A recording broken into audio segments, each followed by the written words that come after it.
bienvenue dans Bref de quartier, le podcast. Je suis Alice. Aujourd'hui, je me trouve au Cadet de Bretagne, à l'occasion d'une rencontre avec Yvon Lemaine, organisée par Rue des Livres. Je suis allée à sa rencontre.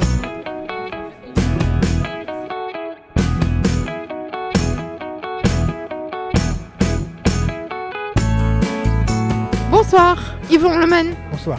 Comment avez-vous vécu ce moment de partage ? Bien parce que je sentais que les gens écoutaient. Donc je suis très heureux, vraiment. D'où vient votre imagination ? De la vie, des voyages que je fais, des promenades, des gens que je rencontre, que j'écoute, des livres que je lis, enfin de tout ce que la vie peut donner, quoi. Ce soir, vous nous avez dit que la vie d'aujourd'hui générait du désespoir, surtout si vous aviez 20 ans. Que peut apporter la poésie face à ça ? Alors, j'ai dit que c'est plus dur d'être jeune aujourd'hui que quand moi j'étais jeune, parce que quand j'étais jeune, on avait plus d'espérance possible quand même. Et là, on est entouré de menaces, on ne sait pas trop où on va. Mais en même temps, je dis qu'il ne faut pas être désespéré quand même, parce qu'avoir 20 ans, c'est aussi avoir de la force, être jeune, enfin bref, avoir de l'amour qui va arriver, tout ça. Alors qu'à mon âge, c'est plus difficile. Donc ça a des avantages quand même d'avoir 20 ans, malgré tout.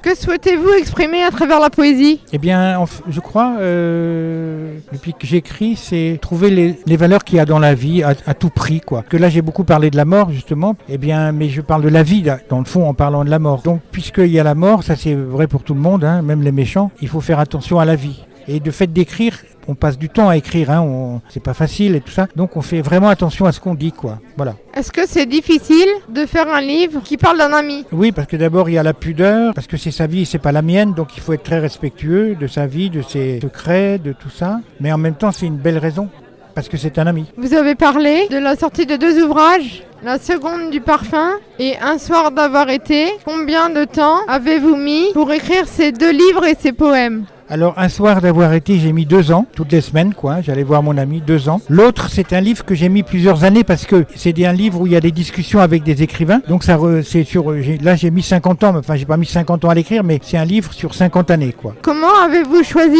les passages lus ce soir ? C'est une bonne question. Un peu à l'écoute. Comment on écoutait. J'ai voulu qu'il y ait quand même un peu le contenu du livre, mais il y avait, c'était les poèmes que j'avais envie de dire ce soir, précisément, et qui pouvaient résumer un peu le livre, quoi, aussi. Combien de poèmes avez-vous écrit jusqu'à aujourd'hui ? J'ai écrit une 60aine de livres, je sais pas combien de poèmes, hein. Beaucoup.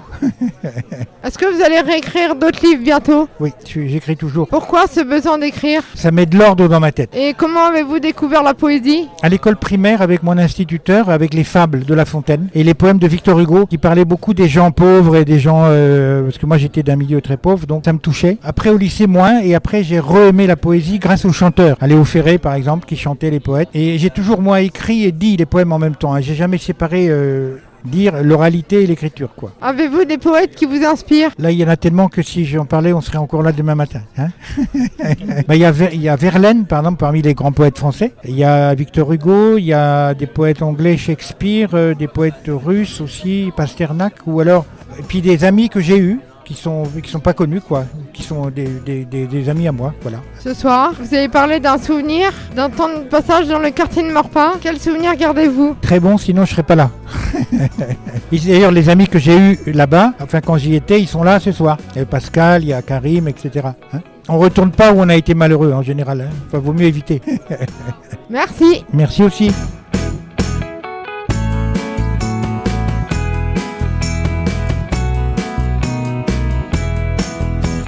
Merci pour votre écoute. À bientôt pour un nouvel épisode de Bref de quartier, le podcast.